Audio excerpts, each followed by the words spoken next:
안녕하십니까. 저는 경륜박사의 박준수입니다. 오늘은 광명우수 8경주와 광명특선 13경주 두 개 경주를 살펴보겠습니다. 우선 광명 8경주입니다. 전주팀인 박상훈, 박정욱, 청평팀인 조재호, 조영소, 상남팀인 김시진, 조택, 그리고 종합득점 가장 높은 김성현이 출전을 합니다.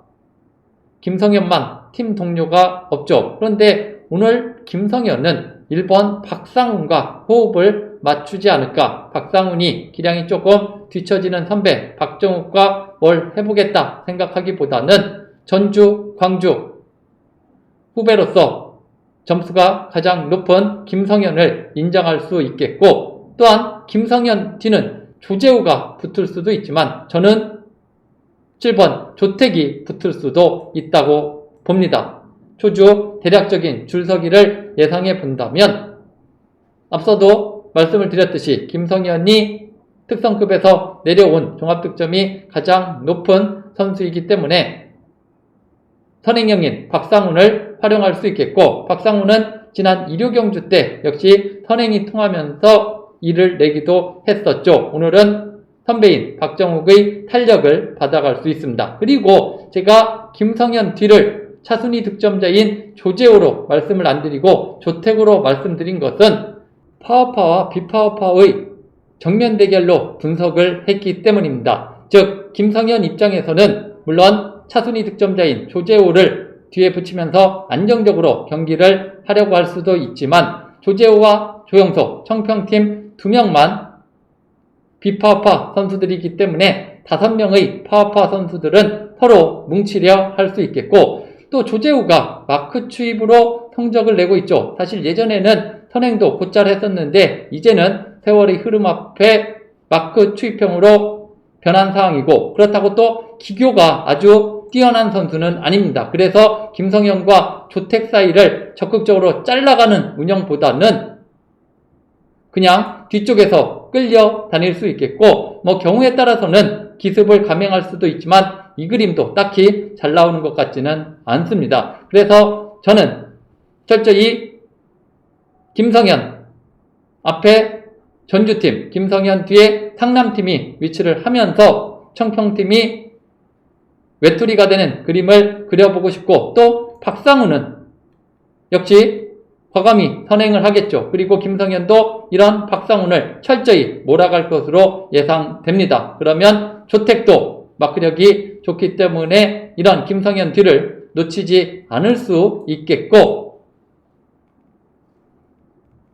김시진은 조택 뒤에서 조재호, 조영소를 견제하는 역할을 할 수 있겠습니다. 그리고 박상훈의 선행이라면 무난히 경기를 리드에 나가겠죠. 그러면서 가장 먼저 직선을 접어들면 김성현이 이런 박상훈을 단독 마크한 후 결승선 앞에서 무난히 추입이 나올 수 있습니다. 그리고 어느 정도 박상훈의 시속이 나오면 김성현이 박상훈을 배려할 수 있고 박상훈도 무난히 버틸 수 있겠죠. 그래서 우선은 주력은 쌍승 타일, 광주 전주팀인 김성현과 박상훈이 동반입상하는 쌍승 타일을 추천을 하겠고, 자, 여기에 이제 배당을 공략할 때는 3쌍승 417, 471, 417, 472를 생각해 보겠습니다. 조재우가 인기를 모을 것이기 때문에 3쌍승 417이나 471이나 배당이 다 짭짤할 것 같은데, 앞서도 말씀을 드렸듯이 저는 철저히 조재우가 왕따를 당하는 그림을 그려봤고, 또 조택이 마크력이 좋기 때문에 만일 박상훈이 힘이 빠지게 된다면 조택이 2착을 하면서, 그때도 박상훈은 웬만해서 3착은 할 것 같기 때문에 471 노려볼 수 있겠고, 또 417도 배당이 비교적 잘 나오는 상황에서 박상훈 2착, 조택이 3착하는 결과를 그려볼 수도 있겠습니다. 두 번째로 살펴볼 경주는 광명특선 13경주입니다. 7번 정예민이 축구로 나선다. 2주 전 결승에서 젖히기 승부를 통해 정하늘을 막아내고 우승을 차지했죠. 제가 그 당시 정예민이 전원규를 활용하면서 젖히면 정하늘은 마크 2차기 최선이다. ARS와 문자 정보를 통해서 강조를 드렸죠. 그래서 쌍승 8.1, 삼상승 15.4배 아주 기분 좋게 맞춰드렸었던 것 같은데 오늘 정혜민은 1번 황승호를 뒤에 붙일 것 같습니다. 그리고 예전에 정혜민은 곧잘 선행을 했었지만 최근에는 인정을 받을 때 웬만한 강자가 아니면 선행은 자제하고 있습니다. 젖히기 타이밍을 잡거나 아니면 상대 선수들을 활용하면서 추입을 하고 있죠. 그래서 오늘도 초조 줄서기는 정혜민이 황승호를 뒤에 붙이고 앞에는 동서울팀 선배로서 선행력 좋은 정윤재를 세우거나 아니면 26기 동기생으로서 역시 활용 경험이 있는 김민준을 세울 수 있습니다. 그런데 김민준을 세우면 나름 머리를 굴리려 할 수도 있죠. 반면에 정윤재는 워낙 총알같이 치고 나가는 선수입니다. 그래서 저라면 김민준보다는 정윤재를 활용해 나갈 것 같고 또 황승호 뒤는 김포팀 후배인 엄정일이 위치할 수도 있습니다. 지금 점수는 엄정일이 최근 활약을 하면서 황승호보다 더 높아지기도 했습니다. 그런데 엄정일은 원래 내선에서 받아가는 작전을 잘 펼쳤던 선수죠.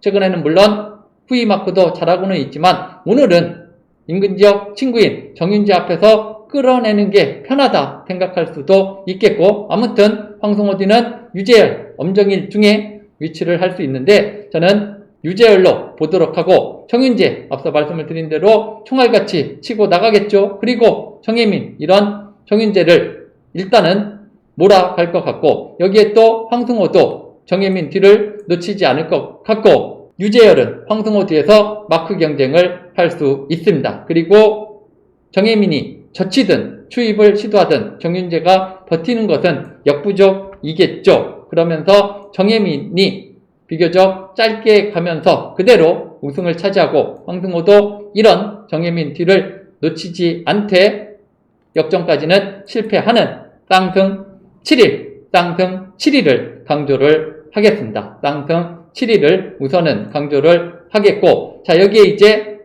쌍승은 거의 7일로 끝나지 않을까. 또한 나머지 한 자리 쌍상승을 놓고 5번 엄정일과 4번 유재열, 4번 유재열과 5번 엄정일이 경합을 벌이는 상황에서 글쎄요 확률은 반반으로 보입니다. 유재열이 따라 들어올 수도 있고 엄정일이 따라 들어올 수도 있고 그런데 저는 내선에 엄정일이라면 적극성을 보일 때는 유재열을 병주 태우면서 결국 본인이 3차까지 들여댈 수도 있지 않을까. 그래서 우열을 가린다면 7, 1, 5를 1순위, 7, 1, 4를 2순위, 3쌍승 우열은 715, 714 순으로 고민이 된다 싶으면 그냥 쌍승 7일, 쌍승 7일의 승부를 봐보시기 바랍니다. 김민준은 수성팀 선배 유재열 뒤라면 졸졸 따라가는데 만족할 것 같고 또 체레선은 혼자 파워파 선수죠. 물론 나머지 선수들과 다 친분은 있지만 오늘은 자리를 못 잡으면서 또한 체레선 본인도 크게 욕심을 내지 않고 어차피 결승 진출과는 무관한 날이기 때문에 그냥 끌려다닐 수 있겠습니다. 이상 박진수였습니다.